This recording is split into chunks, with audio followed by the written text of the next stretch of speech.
কাজ কি? ওরা কি কাজ করে আমার জানা নেই। আসলে সহযোগিতা বলতে ওদের কাজটা কি আমি তো সেটাই জানি না।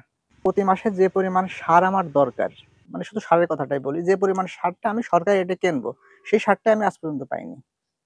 আমি আজকেও সার কিনে নিয়ে আসলাম ৳১,০৫০ সার, ৳১৬০০ বস্তা। অনেকবার জানানো হয়েছে। উনি এটা মাথায় নেয় না।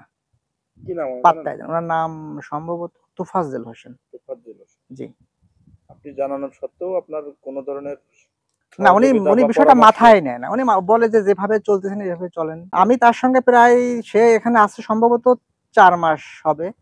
এই ৪ মাস ধরে তার সঙ্গে যোগাযোগ করছি। এই ৪ মাসে সে আমার ৩০ বস্তা সারের ব্যবস্থা করে দিতে পারে নাই সরকারি রেটে। অর্থাৎ ৪ মাসে সে আমারে মাসে ১০ বস্তা সারের ব্যবস্থা সে আমারে করে দিতে পারে নাই। এবং সে আমাকে সরাসরি বলেছে যে, "আপনি যেভাবে চলতেছেন আপাতত এভাবেই চলেন।" প্রায় ৩৩ বছর আমাদের কোনো অনুদান বা কোনো কিছু আমরা পাই না। প্রায় প্রতি বছরেই আমি হইলো এই সরকারিভাবে ব্লক সুপারভাইজারের মাধ্যমে প্রদর্শনী পাই।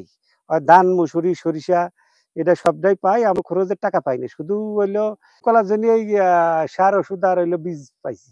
আর কোনো মানে কিছু বীজ মানে চারা পাইছি। আর কোনো কিছু পাননি? না আর কিছু পাইনি। এমনও আছে ১ সপ্তাহে ১ দিন আসে অথবা ২ দিন আসে এরকম আসে। আইসে ওই আমারে ফোন দেয়, ফোন দিলেই আমি জমিতে আসি। আসলেই তারা এই কথা বলে যায় যে এই করতে হবে, এই করতে হবে। আমার নাম মোহাম্মদ আতিয়ার রহমান।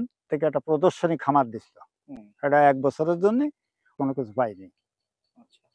না, এবছরে আমারে কোনো কৃষি অফিস আমার কোনো সহযোগিতা করেনি। দর্শক শুনছিলেন, কৃষকরা কিন্তু আমাদের জানাচ্ছিল যে মাগুরা সদর উপজেলার কৃষি কর্মকর্তা তোজাম্মেল হোসেন এবং তার অধীনস্থ যে কৃষি কর্মকর্তারা রয়েছেন, সেই কৃষি কর্মকর্তার চরম গাফিলতি এবং দায়িত্বহীনতার কারণে কিন্তু এই যে সরকারি বরাদ্দকৃত যে প্রদর্শনী রয়েছে এটা কিন্তু ভেস্তে যাচ্ছে, এমনটি কিন্তু কৃষকরা আমাদের জানাচ্ছিল। আমরা এই বিষয়ে মাগুরা সদর উপজেলা কৃষি কর্মকর্তা তোজাম্মেল হোসেনের সঙ্গে কথা বলেছি। তিনি জানিয়েছেন যে এটা একটি সম্পূর্ণ মিথ্যা এবং বানোয়াট।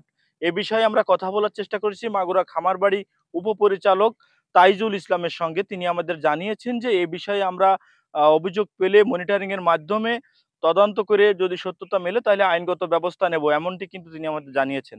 এই ছিল মাগুরা থেকে সর্বশেষ সংবাদ। H M Rajib, channel S, Magura.